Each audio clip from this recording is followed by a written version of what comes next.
Y esto es A medias. un episodio psicológico. Súper especial con Manuel Llorens, que él es psicólogo, profesor de la UCAP, especialista en temas de violencia y codirector de REACIN, que es la red de activistas de activismo e investigación por la convivencia. Bienvenido, Manuel. ¿Cómo estás? Encantado de estar aquí con ustedes, muy agradecido por la oportunidad. Gracias por atendernos. Tenemos muchas cosas que hablar. En Venezuela, bueno, han pasado ya 2 meses. Casi 2 meses. Casi 2 meses. De aquí a que salga el episodio creo que son dos De aquí a meses, que pase puede el episodio ser. son 2 meses. Bueno, del 28 de julio, ¿no? Queríamos también hablar contigo sobre el efecto psicológico que ha tenido en la población lo que ocurrió a raíz del 28 de julio. Y creo que puede ser Un buen un inicio buen inicio. porque, y a todos los que nos estaban escuchando, creo que tanto si estás afuera o estás adentro, hay un antes y un después del 28. Yo creo que Sí. la vida de todos los venezolanos cambió después del 28 y después de las elecciones la dinámica es distinta, nuestro pensamiento es distinto y creo que fue como un golpe para todos el cambio de dinámica y que todavía la estamos procesando y no sabemos cómo identificarlo. Yo creo que podemos empezar un poco por ahí. Sí, ¿cómo identificas tú psicológicamente el proceso del 28 y posterior al 28 de julio? ¿Cómo ves a los venezolanos desde el punto de vista psicológico? Sí, ha sido súper intenso, ¿no? Tanto por la gente que ha llamado a pedir apoyo, como por la propia experiencia, como por lo que uno observa. Sin duda ha sido un proceso de una intensidad emocional enorme. La que las más reportó las personas con que conversaba, tanto en grupo como individualmente, es la sensación de estar en una montaña rusa. Ujú. Es decir, que se ha pasado por muchas emociones, algunas positivas, de esperanza, de optimismo. Esto que se hablaba de que el país estaba apático, pues ahí mismo el país se conecta de nuevo con participación, con entusiasmo, pero también mucho miedo, muchas sensaciones de miedo, claramente asociadas a las amenazas muy evidentes que han habido. este, por momentos, un miedo que se convierte en pánico. Mucho dolor por situaciones diversas, frustración, impotencia. Y bueno, el tema diario, yo creo que en este momento está la gente preguntándose continuamente si me sostengo en la esperanza, si más bien siento desesperanza y me desilusiono. Un poco esas son de las preguntas que trae la gente continuamente en la conversación cotidiana, ni siquiera psicoterapéutica, sino en la cotidianidad. Entonces, bueno, ahí hay un montón de emociones que han estado muy presentes en estos 2 meses, ¿no?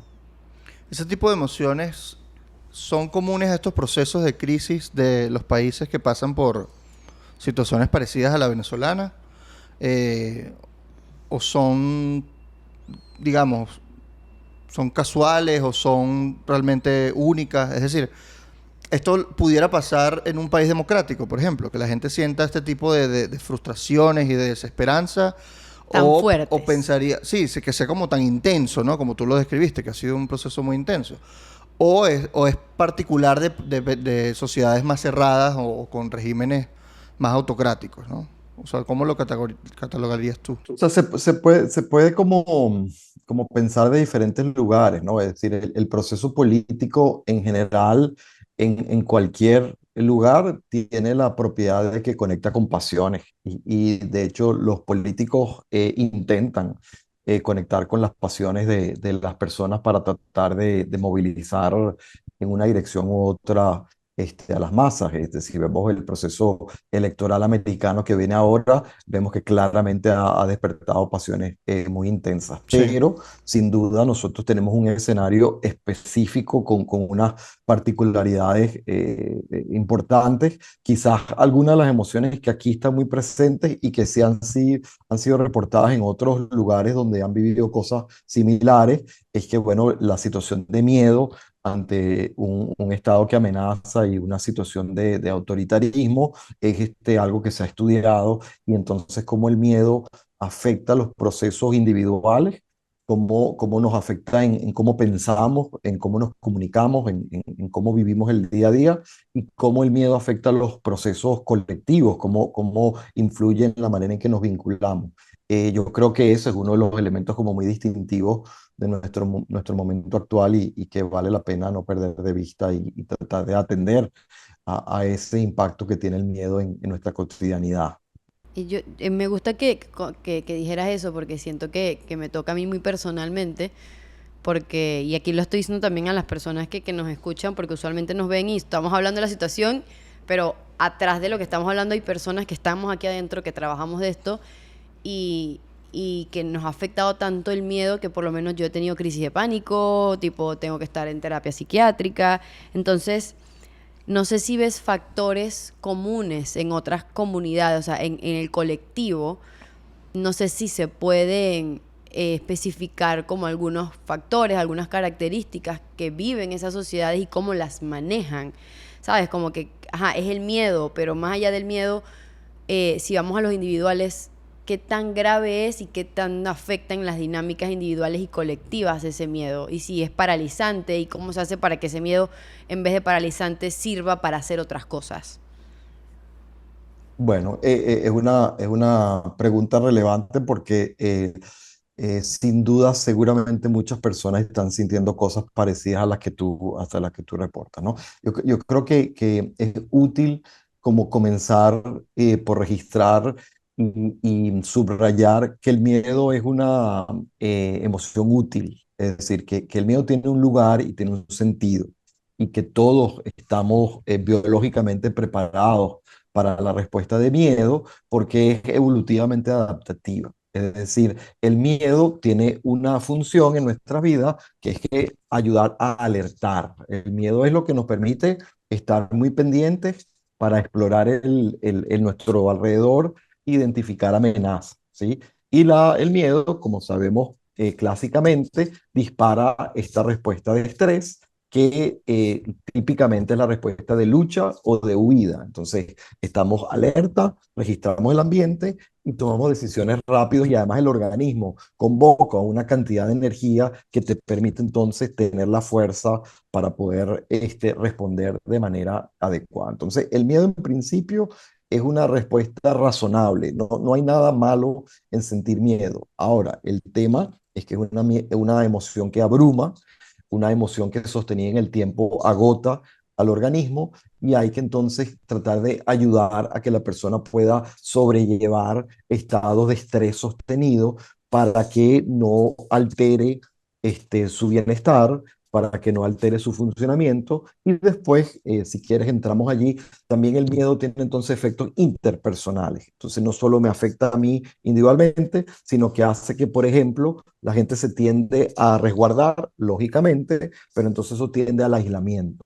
Entonces las comunidades tienden a no ocupar el espacio público, tienden a no participar, tienden a empezar a sentir desconfianza y mucha suspicacia en todos los vínculos. Y entonces los procesos de un país que requieren de la colaboración, que están sostenidos sobre los procesos colaborativos, empiezan a entorpecerse y a obstaculizarse porque el miedo entonces se convierte en una interferencia importante. Entonces, con eso, pues, hago unas pinceladas sobre los efectos individuales y colectivos bueno, invita como a pensar qué hacer en cada uno de esas dimensiones, Y ¿no? hay herramientas de cómo manejarlo. O sea, cómo sigues, a pesar del miedo, cómo sigues y cómo se dice engaging en español. Bueno, Haciendo vamos a decir engaging. A mí me gusta la palabra lidiar. ¿Cómo lidiar. lidia uno con Lidiar, eso? Que exacto, significa lidiar que con el ni uno lo miedo. controla, ni uno lo evita, sino que uno lo enfrenta y lo navega. Uno hace algo, pero sí, entendiendo que eso está allí, Es que no como es un que uno jiu-jitsu. puede saltarse el reto del miedo, ¿no? Este, como psicólogo, cuando a uno le hacen esa pregunta, lo que normalmente aparece como respuesta es un poco la respuesta desde lo individual, que está bien y tiene sentido, pero a mí me gusta comenzar como por la respuesta colectiva, porque yo creo que ahí está la clave de lo que nosotros tenemos que apuntar y tratar de hacer, ¿no? Que es que las emociones todas son interpersonales, ¿sí? Nosotros aprendemos a regular nuestras emociones a través de vínculos y lo aprendemos muy temprano en nuestra vida. Cuando un bebé está llorando y una mamá lo está atendiendo, parte de lo que está sucediendo es un intenso proceso emocional y una coordinación a través del vínculo que permite sosegar, que permite calmar, y así uno se va conformando con una manera de regular el estrés y las emociones. Eso sucede cuando somos adultos. Entonces, cuando somos adultos y estamos caminando por una calle oscura de noche, escuchamos una explosión, la gente se junta y se acerca la una a la otra como si eso se fuera a proteger. Y es una respuesta como muy automática, porque a través del vínculo es que nosotros buscamos resguardo, ¿sí? Entonces, en situaciones de miedo colectivo, la respuesta colectiva es significativa para ayudar a regular, a lidiar, a navegar las situaciones de miedo. Entonces, ¿qué cosas son significativas? Son significativos las relaciones de confianza, los vínculos principales. Entonces, ¿qué quizás es la recomendación número uno con las personas que están sufriendo en la situación actual? Que no se aíslen, que no pierdan los lazos más significativos, que se trabaje sobre, que se rescate, que se nutran los vínculos más significativos, porque allí es donde podemos tener un primer espacio para lidiar y navegar el miedo. Eso no es fácil, porque todo el mundo está afectado y bueno, no es fácil hablar de vulnerabilidad cuando todos nos sentimos vulnerables. Y allí también es muy importante la figura de los liderazgos. Las emociones son contagiosas, ¿sí? Entonces, los liderazgos que pueden, y no me refiero solo al liderazgo político, me refiero a la maestra en el salón de clase, me Mm. refiero al médico que está recibiendo personas que están sobre, me refiero a los comunicadores sociales. Cuando las personas pueden hablar de la emoción y pueden entonces demostrar que se puede sentir y se puede entonces hacer algo con la emoción, están abriendo espacio para que otras personas puedan entonces tener permiso para sentir y después entonces abrir un espacio de pensar para ver qué hacemos con eso. Una psicóloga habla de que la tarea es aprender a feel and deal, es decir, aprender a sentir y a lidiar con lo que Ujú. sentimos. El permiso de decir, sí, estamos asustados, vamos a hablar de eso, con no la negación del miedo, pero sí la serenidad de que se puede pensar sobre el miedo, ayuda a abrir espacio para contener las emociones, que es lo que hace una mamá con un bebé que está desregulado. Le ofrece un vínculo, le ofrece una conexión interpersonal y eso ayuda a sosegar ese bebé que no tiene cómo imaginarse que hay algo que hacer con el miedo que puede estar sintiendo. Entonces, bueno, ahí digo varias cosas, ¿no? Pero con un énfasis en mantener los lazos, los vínculos y ofrecer entonces espacios, contenedores donde podamos pensar y hablar de las emociones fuertes que estamos teniendo. En estos casos, Manuel, donde las comunidades se enfrentan a situaciones muy adversas, hablas de, bueno, cuando uno tiene miedo, lucha o huye, ¿no? Son como las respuestas naturales o biológicas del miedo. ¿Qué pasa cuando la gente elige luchar? Eh, ¿Y cómo puede resistir para florecer a pesar del miedo, a pesar de la opresión incluso? ¿Cómo nace esa flor en medio de ese cemento, digámoslo así, metafóricamente, ¿no? Sí, sí, es una pregunta relevante que nos permite ir como sumando piezas, ¿no? A ver, una vez que contenemos el miedo, es decir, que el miedo lo podemos reconocer, pero no nos abruma, la segunda tarea es poder pensar, ¿sí? Mm.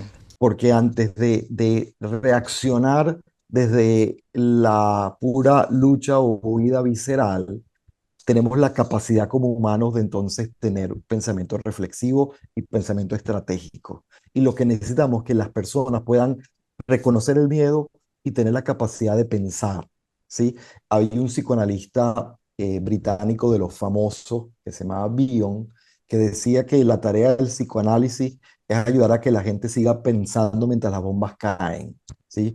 Y él fue combatiente en la Primera Guerra Mundial y tuvo la experiencia de situaciones de vulnerabilidad extrema y sabía que en situaciones de mucha vulnerabilidad uno puede estar tan abrumado por el miedo que uno deja de poder pensar con claridad.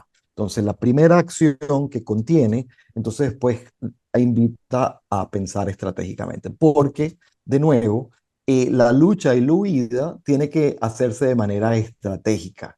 Y eso significa que lo primero es evaluar los riesgos. La alerta es para evaluar los riesgos. Aquí no se le puede lanzar a la gente a que vamos a luchar sin saber cuáles son los riesgos que enfrentamos y cuál es una manera inteligente de luchar. Esto no es cuestión de ímpetu, esto es cuestión de estrategia y de organización.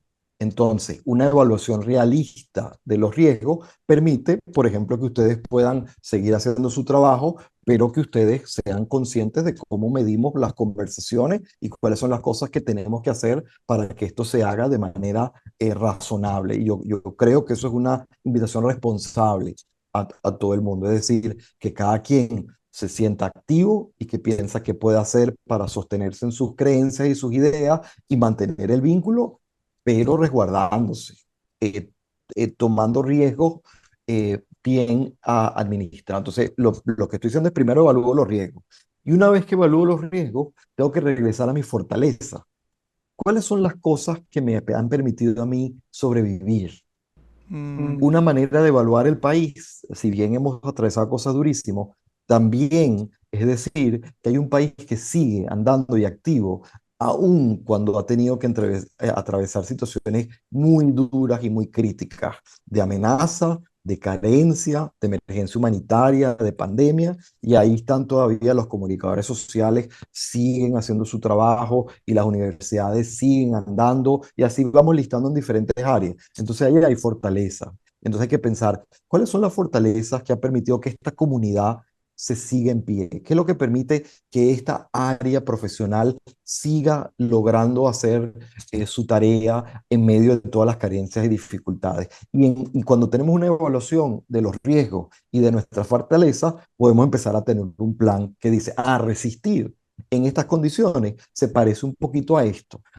Esto es lo que han hecho los que han logrado navegar esta situación tan compleja. Y bueno, nos sirven los ejemplos de afuera, pero tenemos ejemplos adentro del país que ustedes pues viven continuamente y saben de eso, de medios de comunicación digitales, de personas que están haciendo programas de nutrición dentro del país, programas de salud, y así en cada área hay esfuerzos muy interesantes de resistencia que creo que son las fortalezas a las que tenemos que regresar para recuperar como la fuerza de decir si podemos navegar situaciones muy complejas.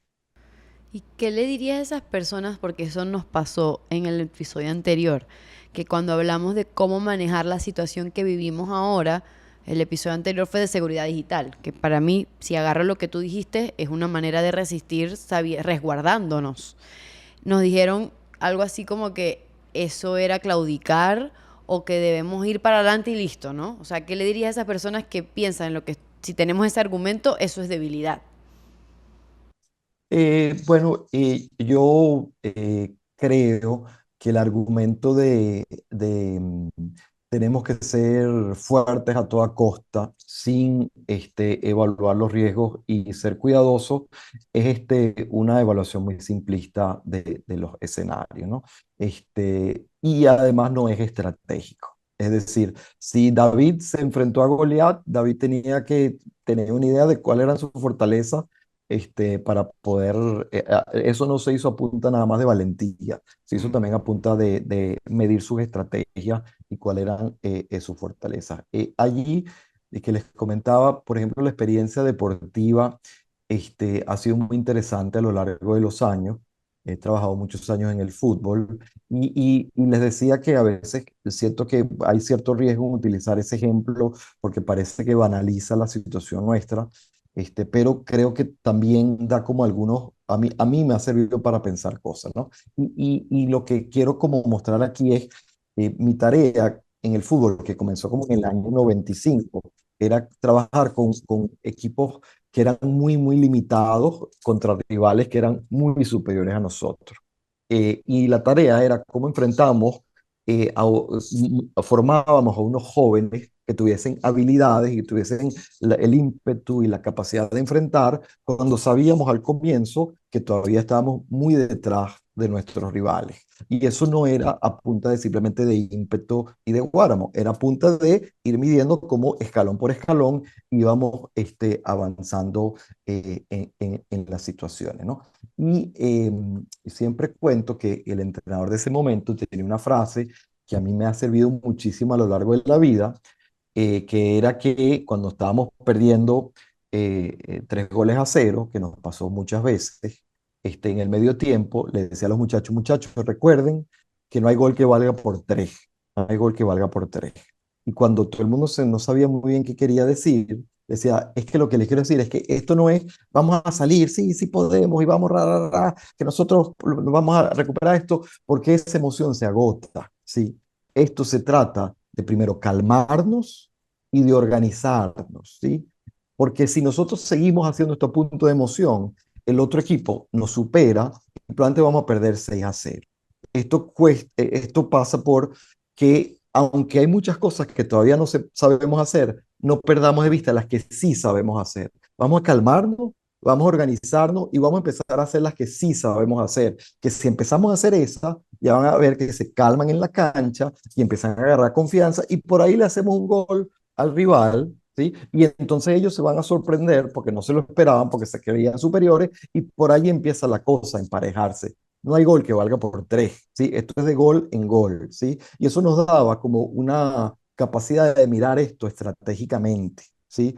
Y nos impedía que nosotros lanzáramos unos jóvenes que estaban en desventaja a simplemente apelar a la emoción para pensar que la inspiración iba a ser suficiente. La inspiración es importante y la emoción es importante, pero no es a punta de emoción que se transforma las situaciones adversas. Ahí me gusta que toques el tema deportivo, porque pareciera que en una competencia, primero, bueno, hay unas normas que se deben respetar, ¿no?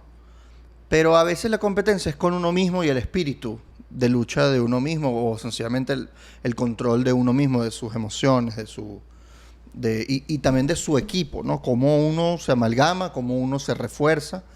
Y estaba leyendo una entrevista que diste hace mucho tiempo, justamente cuando empezaste con ese grupo, creo que era la sub-17, ¿no? De la Vinotinto. Y hablaste que una de las cosas una de las primeras tareas que tuviste que organizar fue que el equipo se identificara.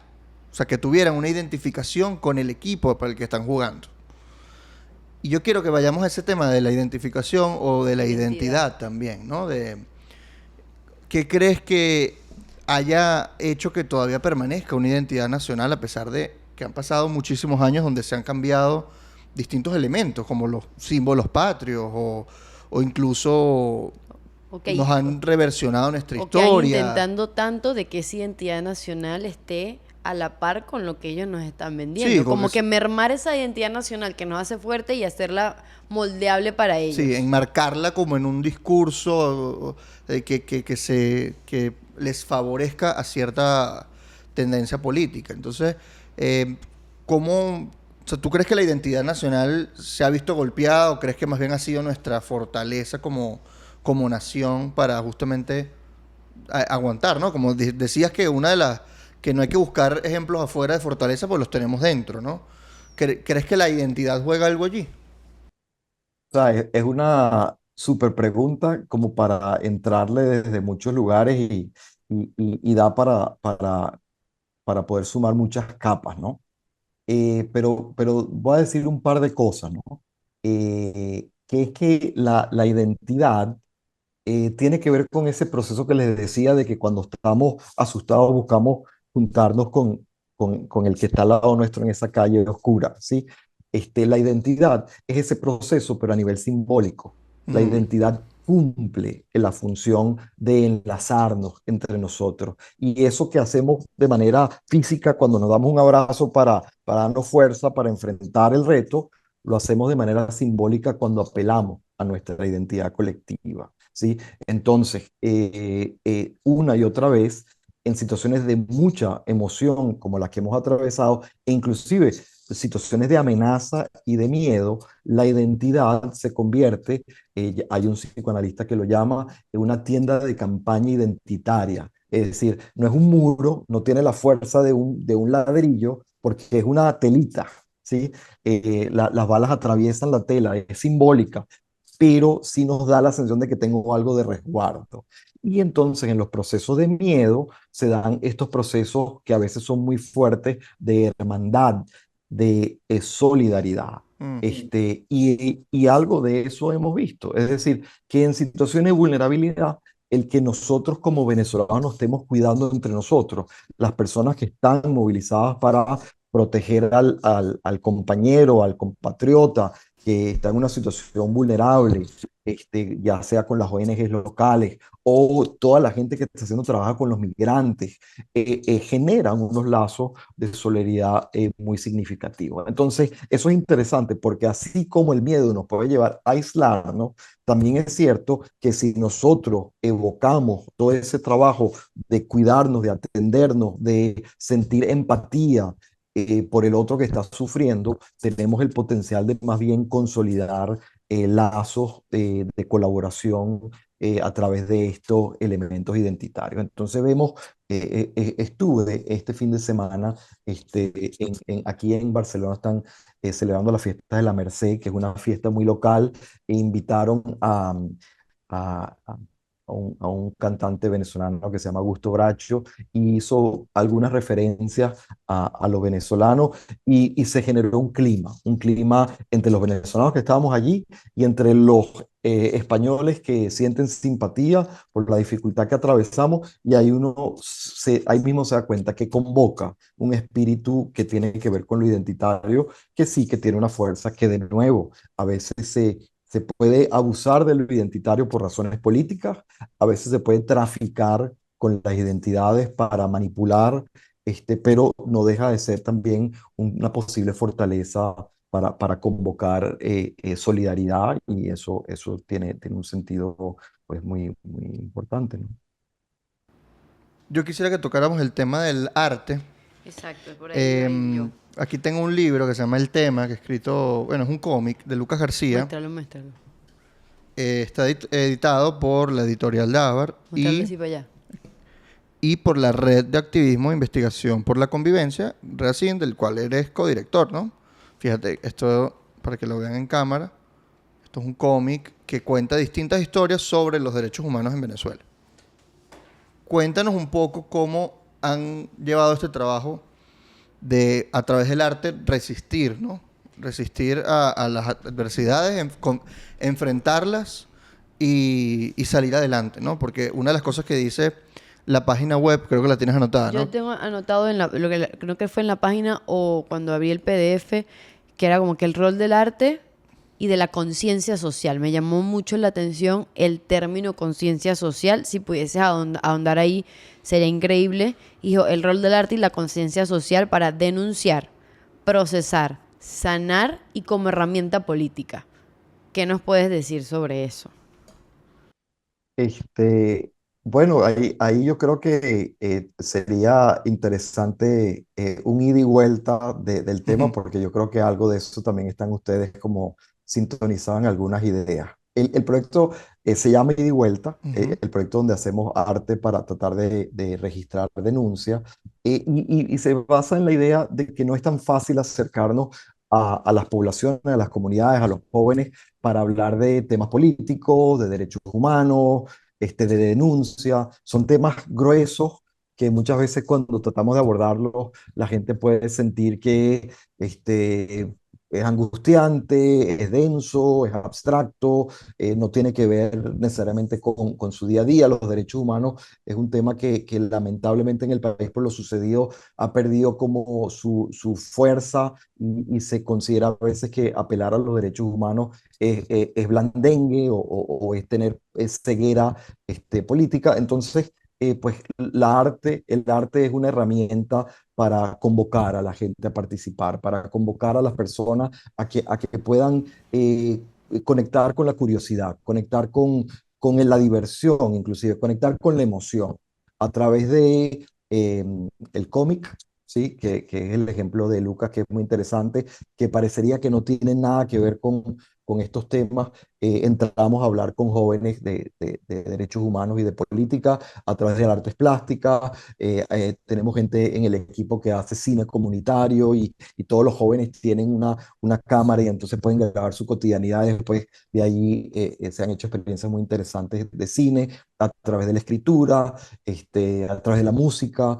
Estamos ayudando a que la gente pueda registrar su vida y a través del registro de su vida se dan espacios para reflexionar, bueno, en esta vida, cuáles son los espacios de abuso de derechos humanos sufridos y dónde están los espacios de resistencia y de reflexión y de discusión y de debate, ¿sí? Hay ejemplos muy poderosos, por supuesto, a nivel mundial. Esto no es un hallazgo original, se ha hecho en muchos lugares, pero en Venezuela hay expresiones como muy interesantes de eso. Eh, no sé, ustedes conversaron con Lucas, pero es interesante cuando Lucas conversa con las comunidades y les cuenta sobre Superman, aquel superhéroe que viene desde otro planeta y tiene que entonces tratar de hacerse pasar por los locales y cómo eso habla del inmigrante y de cuál es el lugar del inmigrante en un sitio donde no es reconocido. Mm. Y de ahí la gente empieza a dar conversaciones. Una de las artistas plásticas del equipo hace una tarea donde le pide a unas abuelas en Charallave que exploren en sus carteras, como si fueran arqueólogos, como objetos de sus vidas, que empiecen a hablar qué dice eso de sus vidas y se generan unas conversaciones interesantísimas sobre los recordatorios que los familiares que se fueron a otros países para sostener económicamente la familia les dejaron y que guardan ahí en sus carteras y que empieza a evocar a través de estos símbolos, pues todas estas historias de lo que nos ha tocado como venezolanos. El cine, por supuesto, les dije, es una herramienta sumamente interesante. Entonces, bueno, el proyecto consiste en utilizar estas herramientas artísticas para generar entusiasmo y desde el entusiasmo entonces poder empezar a reflexionar sobre las vidas de las personas. Y bueno, algo de eso se ha movido en estos 2 meses. Este, Creo que podemos conversar este, de esos procesos, pero en este momento también me pregunto si puedo nombrar nombres o no de nuevo, uno siente que pues está comprometiendo personas. Entonces, en la página ida y vuelta Reacin, están algunos de estos ejemplos ahí colgados para que puedan revisarlos para no comprometerlos aquí a través de esta conversación. Em, a través del arte, ¿tú crees que se pueda confrontar también la mentira del poder? Porque el arte busca decir la verdad, o por lo menos decir una verdad, o una versión, expresar un sentir, ¿no? Con el cual también, no solo es el sentir individual del artista, sino que a veces el arte conecta con mucha gente. Por ejemplo, la música busca, sí, yo expreso mi realidad como cantante o como artista, pero se conectan millones o miles de personas con esa misma emoción. O sea, eh, y eso tiene una verdad ahí adentro, ¿no? ¿Cómo crees tú que ese tipo de arte, por ejemplo, que tú estabas mencionando, que hacen con las comunidades, ese tipo de conversaciones que luego se desarrolla, por ejemplo, en este cómic o de distintas maneras de expresión artística, ¿qué lugar tiene hoy en el mundo que si el arte busca expresar una verdad, en un mundo de posverdad y en un mundo de desinformación donde todo está entredicho?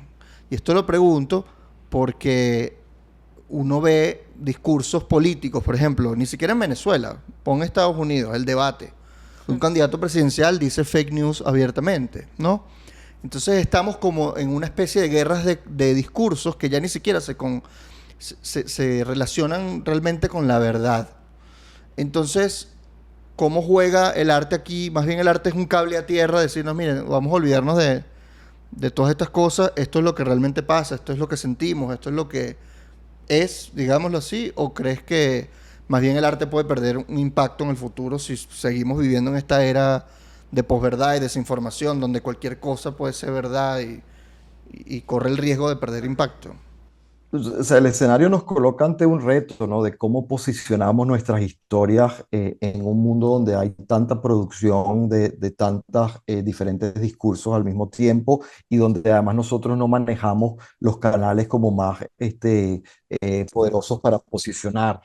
Entonces, es un reto continuo, ¿no?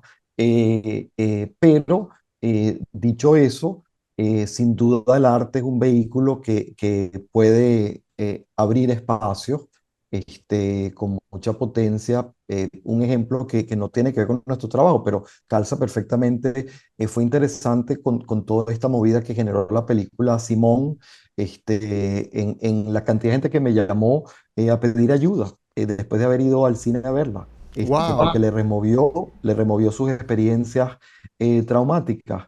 Y yo estuve aquí cuando se presentó y se generó una conversación después en la sala de cine junto al director y fue sumamente interesante cómo la gente salió removida y se abrió una conversación sobre quién es responsable, qué responsabilidades tiene cada uno, qué responsabilidad tiene el que está fuera del país con respecto al que está dentro, cómo hacemos ver la situación. Son preguntas sumamente relevantes para la articulación de los venezolanos que seguimos interesados en tener algo que decir sobre lo que está pasando en el país. Entonces, eso es solo un ejemplo, pero bueno, en la música están sucediendo cosas y los artistas tienen un lugar privilegiado para poder mostrar lo que sucede en el país.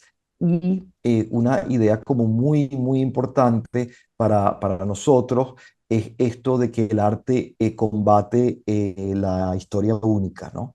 El arte tiene esa fuerza enorme de que puede romper con los discursos hegemónicos. Y en Venezuela trataron de imponer un discurso hegemónico, y creo que ya fracasaron con ese intento de poner, y en parte es por eso, porque hay comediantes echando chistes, hay personas escribiendo telenovelas, hay novelistas, hay cantantes, es decir, nuestras diferentes versiones de lo que es Venezuela siguen circulando. Y yo creo que es una tarea política, yo creo que eso tiene un valor político importante. Dentro y fuera del país, ¿no? ¿Crees que Absolutamente, absolutamente. ¿Cuál crees tú que es el rol del arte dentro de Venezuela y fuera? ¿Crees que tienen roles distintos? Sí, probablemente tiene matices distintos, probablemente afuera la tarea de llegar a otras audiencias, impactar, es muy importante. En Venezuela sirve para generar espacios seguros donde la gente pueda procesar en qué está. En ese sentido, como aparece en este primer episodio del podcast, la obra de Václav Havel es muy interesante, porque esa idea de que este hombre lo que era escritor y dramaturgo, y le interesaba el rock and roll y le gustaba apoyar las bandas de rock and roll locales en lo que antes era Checoslovaquia, como símbolo de resistencia, nos decía, mira, la tarea de resistencia cotidiana es vivir en la verdad. Ujú. Y vivir en la verdad no significa que yo voy a confrontar al policía que está allí que me va a arrestar. Vivir en la verdad es que en los espacios donde yo pueda, yo voy a decir lo que está sucediendo. Yo, si tengo que hacerme el que se come el cuento en lugares para resguardarme, vale, pero cuando yo entro en el teatro, yo voy a poner una obra de teatro que hace que la gente que esté ahí sentada se conecte con lo que todos sabemos que está sucediendo. Yo creo que eso es una tarea de resistencia valiosísima. Y creo que eso tiene que ver con el país que sigue andando y que hay que ayudar a que siga sosteniéndose. Volviendo un poco al tema de la vino tinto y lo que representa, justamente la palabra fe surgió de la gente. Y esto quizá no es una forma de arte, pero es una forma de expresión popular, que es el meme. Surgió de un meme, ¿no? La palabra mano tengo fe ya se volvió un lema de la Vinotinto, que identifica no solo a la Vinotinto, sino que identifica a un país tanto que lo adoptaron las dos, digamos, las dos principales campañas políticas del país. de acá en el 28 de julio. O sea, se veían vallas con la palabra fe en nuestro pueblo desde el punto de vista oficialista, pero también salía María Corina Machado con una franela que hablaba de tengo fe, etcétera, ¿no? El mismo Edmundo González lo mencionaba. Y surgió de algo muy popular, algo digital, algo bastante básico, ¿no? Creo que eso habla un poco de esa cohesión social, quizás, ¿no? Que se puede ver en lo micro, en un equipo de fútbol, pero se extrapola a todo un país que, a pesar de estar desperdigado por todo el mundo, tiene una cohesión y tiene una conexión, ¿no? Que ustedes, por ejemplo, viendo Simón en Barcelona, conectan de la misma manera que puede conectar la Vinotinto en Maturín, jugando contra cualquier equipo, ¿no? ¿Tú crees que eso tenga que ver con lo muy básico del ser humano, como ya has comentado, o tiene que ver más con nuestra manera de ser como venezolanos, que tenga como alguna particularidad o una característica nuestro gentilicio, nuestra nacionalidad? La experiencia de estar en la selección nacional fue un aprendizaje sumamente interesante en cuanto a procesos psicológicos colectivos, ¿no? Que es lo que tú estás comentando, ¿no? Y como muy, muy rápido se hacía muy evidente que la selección era un símbolo político muy, muy, muy potente y que teníamos que tener eso en cuenta para todo el trabajo que hacíamos o eso nos podía llevar por delante. Eso lo captamos muy rápido en el 2007 cuando yo trabajé en ese periodo de 2007-2013 con César Faría, ¿no? Y una de las cosas que era muy interesante que sigue sucediendo, que yo decía el fenómeno vino tinto se parecía en el fenómeno de la esperanza a los procesos políticos del país.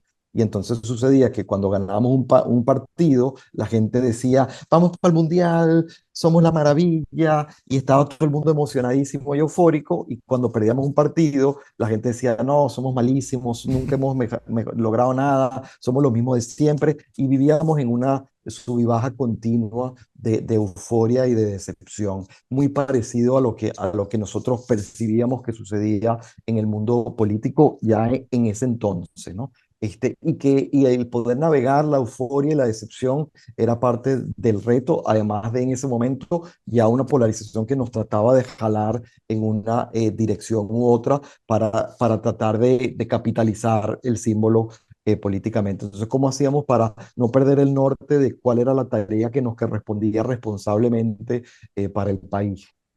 Allí hay como unos retos sumamente interesantes, pero sin duda, primero el fútbol tiene una fuerza pasional espectacular y después la historia de la Vinotinto es una historia de superación a una adversidad enorme. La Vinotinto en el año 99 había ganado 2 partidos en 40 años, ¿sí? Si echan para atrás la historia, la selección había ganado 2 partidos, había ganado un partido cada 20 años, ¿sí? En el 99 nadie se imaginaría que la selección hoy pudiese estar peleando por una oportunidad en un mundial. Entonces es una historia con mucha fuerza, además que nos conecta con toda la cultura latinoamericana. Ahí hay una cantidad de símbolos sumamente potentes. Pero sí nos ilustran eh, cómo hay que también tener como paciencia con los procesos de esperanza y desesperanza que pueden entonces empujarte y hacer perder perspectiva o hundirte, que también te puede hacer perder perspectiva de cómo es que este proceso se hace avanzando un paso a la vez y no perder de vista el cauce en lo que te propusiste, ¿no? Yo creo que eso es interesante como metáfora para todos los procesos de país, ¿no? Totalmente. Tú estás anotando mucho ahí, no sé si tú quieres hacer una Yo pregunta, estoy Ana. anotando mucho porque siento que esto, uno, me está sirviendo a mí. Ana está haciendo terapia Yo contigo. estoy haciendo terapia aquí. No tanto terapia, sino es que veo importante porque creo que uno analiza mucho, por lo menos yo, muy analíticamente, qué es lo que está pasando en el país, cuál es el proceso político, los actores políticos y cómo la sociedad es, pero como actor político. Pero ahorita estamos en emociones. Ahorita las emociones no las estamos sabiendo regular Y hay momentos en el que yo siento que, bueno, y pasó mucho después de las elecciones, que yo tenía esa vista como satelital de lo que estaba pasando y dimensionaste eso, como que de no perder la perspectiva, como que las emociones no nos nublen tanto el miedo como la euforia de que esto es lo que esto es lo que va a pasar y viene la inmediatez. Es como si estoy muy eufórico, mañana vamos a ganar. Y si estoy muy triste, ya perdimos y no hay más nada. Entonces yo eso lo estoy anotando porque siento que lo podemos decir y sacarle jugo a esto, porque pienso que muchas personas van a ver esto útil, de que hay que ver esto con perspectiva. Por ejemplo, hay momentos políticos en los que la gente se siente tan decepcionada que dice hasta aquí llegamos y no hay más nada que hacer. Pero después pasan dos cosas políticas después y dicen, bueno, quizás no. Entonces es como mantener eso de regular, bueno, de regular emociones. Un bajón. Sí, hubo un bajón. Venezuela. De regular emociones y no perder la perspectiva de, por ejemplo, y esto es un ejemplo, no han pasado 2 meses desde las elecciones. Ujú. Y sentimos que pasaron 2 años. Entonces, por eso estoy anotando, ¿no? Como que desde la euforia a la decepción hace que pierdas perspectiva de las cosas.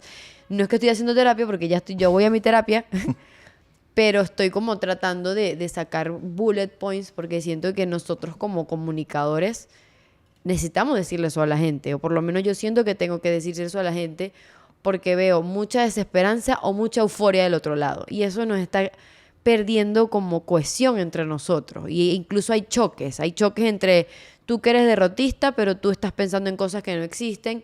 Y ahí veo que está calando mucho esa estrategia del miedo en dividir a la sociedad y saber, y entonces por eso veo tantos factores importantes, porque me permite poner esa variable emocional en cualquier análisis que sea más objetivo de eso, ¿no?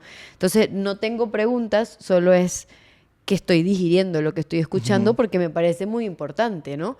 Porque por lo menos algo que yo decía en terapia, decía, tengo tanto miedo que no tengo brújula social, ¿sabes? Y soy una persona que estudió para tener la brújula y para poder decirle esto a la gente y tengo tanto miedo de que mis emociones me están abrumando tanto que siento que no tengo brújula y no puedo tomar decisiones. Y eso, evidentemente, eso te paraliza. Y eso hace que te quieras huir o simplemente ojalá todo desaparezca. Entonces estoy tratando de poner como las herramientas específicas porque es una manera de que de que todos entendamos las emociones que estamos viviendo, que las procesemos y que a pesar de eso podamos vivir y actuar a pesar de tener miedo. E incluso muchas de las cosas ya me lo dijo mi psiquiatra, me dijo, teniendo miedo puedes hacer cosas, teniendo miedo puedes pensar estratégicamente, teniendo miedo puedes seguir, porque el mundo no se acabó hoy, porque sigues vivo, cuáles son las fortalezas que tienes. Entonces, yo ahorita no tengo preguntas, más Mm. bien creo que hasta gracias por ponerlo de una manera tan emociones y política, porque yo no tenía el enlace, no tenía la pieza que faltaba para poder manejar las dos cosas, porque hay que decirlo, todo el mundo tiene miedo y muy pocos líderes de opinión políticos lo dicen. Es como, bueno, tenemos miedo, pero hay que seguir adelante. Ok, hay que seguir adelante, pero reconoce que hay miedo. Y ahí de nuevo traigo como un ejemplo del fútbol y de nuevo puedo pecar de banalizar y está bien si alguien se siente que no calza para nada. Pero ante los escenarios de miedo que podían sentir los jugadores de fútbol de altísimo nivel, que son unos tipos que no le van a confesar a nadie que sienten miedo y tienen que mostrarse que son unos tipos muy fuertes y muy capaces, Como los pero políticos. cuando se tienen que montar en una cancha donde lo está viendo 80.000 personas en vivo y después hay tanta gente en televisión y enfrente tienes no más y nada menos que un equipo brasilero con los mejores jugadores del mundo, es muy difícil no sentir miedo. ¿Sí? Y lo que ayudaba era decirle, si sentimos miedo, es normal, es normal. Lo que nos está diciendo el miedo es que el reto que tenemos adelante es difícil. Lo que tenemos que enfrentar nos requiere estar muy alerta, estar en nuestra mejor condición, nos exige cuidarnos para que nosotros podamos estar en nuestra mejor versión para ver cómo hacemos para transitar cada uno de los momentos difíciles que nos vienen. El miedo, si lo sabemos navegar, es energía para estar alerta y para luchar de manera inteligente, ¿sí? Entonces, eso, por supuesto, de nuevo, nuestro escenario político fuera de la cancha es muchísimo más complicado, pero algo sirve para poder pensar en qué tiene que ver el miedo con este escenario sin que nos lleve por delante, ¿no? Una de las cosas que nos hace enfrentar o perder el miedo, y es parte de un arte, es reírnos. Reírnos de nuestro miedo, de nuestros absurdos, nos ayuda a sobrellevarlo, no a restarle importancia, no a restarle dimensión, pero sí a que no nuble nuestra alma, ¿no? O que no lo sobredimensionemos. Sí, exacto. O que no sea más grande de lo que pensamos que es, ¿no? Eso lo decía Víctor Frank. Y también el miedo, la risa tiene como un componente de rebelde contra la autoridad, sobre todo si esa autoridad es ilegítima o es injusta, ¿no? Represiva. Lo decía Hannah Arendt también, que la mejor forma de minar la autoridad es con la risa. O sea, es la mejor forma de decirle, no te respeto, ¿no? Es el tema del rey está desnudo y todos se ríen del rey desnudo, que a pesar que dice, no, yo estoy vestido, pero tiene una tela transparente encima. Pero hay gente que critica por lo contrario, ¿no? De que la risa es lo que nos hace que no nos tomemos las cosas en serio o que realmente pensemos que todo es un juego o todo es un chiste. Yo pienso que no, pero sí creo que puede haber alguna, como la mamadera de gallo sí creo que no ayuda, ¿no? Pero sí ayuda el humor con crítica, Mamadera de digámoslo gallo. así. ¿No? Yo quería saber cómo lo ves tú. Bueno, esa es una conversación que me parece interesantísima y que me encantaría seguir haciendo con ustedes, porque me parece que es central, además por el lugar que tiene el humor en Venezuela, Sí. que es un país que valora lo humorístico. Yo creo que eso, que como tú dijiste, tiene un valor doble y que puede en algunos momentos ser más evasión Sí. que confrontación, pero también, por supuesto, hay una versión de humor inteligente que más bien logra bajarle la angustia de la situación y voltearla a favor, ¿no? Y bueno, eso en Venezuela tenemos unos pensadores que son conmovedores ahora a la luz de lo que hemos vivido, como Aquiles Nazoa, y como Hopin, que la anécdota es que una vez que arrestan a Hopin de nuevo y lo llevan a la rotonda como preso político y le dicen cuál es su ocupación, dice, bueno, preso político. Ujú. Y entonces le echa un chiste al guardia y el guardia se queda como desconcertado y le dice, no, no, no, pero ¿a qué se dedica usted? Y le dice, bueno, yo me dedicaría a otra cosa si ustedes me darían tiempo para poder hacerlo, pero como lo único que hacen es arrestarme, la verdad es lo que me dedico es a esto, ¿no? Y entonces te imaginas la valentía, el atrevimiento y la ternura que hay al mismo tiempo en un tipo que es capaz de eso. Y tú vas a Aquiles Nazoa y consigues lo mismo. Y después vas a Andrés Eloy Blanco y consigues anécdotas que van en la misma línea. Y entonces te consigues con este carácter venezolano tan particular, que es capaz de hacer joda de una situación extrema y al mismo tiempo en esa joda es capaz de tener muy claro cómo es que está el poder en esta relación y cómo yo lo voy a desafiar, ¿sí? Eso es sumamente potente y inspirador, y yo creo que hay mucha tela que cortar todavía allí, pero bueno, eso, Venezuela se sigue haciendo, o sea, tenemos el chigüire bipolar y tenemos tantas otras expresiones que la gente dice, aquí se está diciendo la verdad, pues, aquí Sí, es que estamos diciendo lo que es cierto, ¿no? totalmente. Y yo quiero ya como ir cerrando y pensar en las consecuencias, ¿no? Las consecuencias para cada persona que quiera hacer su vida y está ante la situación de lo que ocurrió el 28 de julio, de lo que sigue pasando en el país, de lo que puede pasar o no pasar el 10 de enero, lo que sea.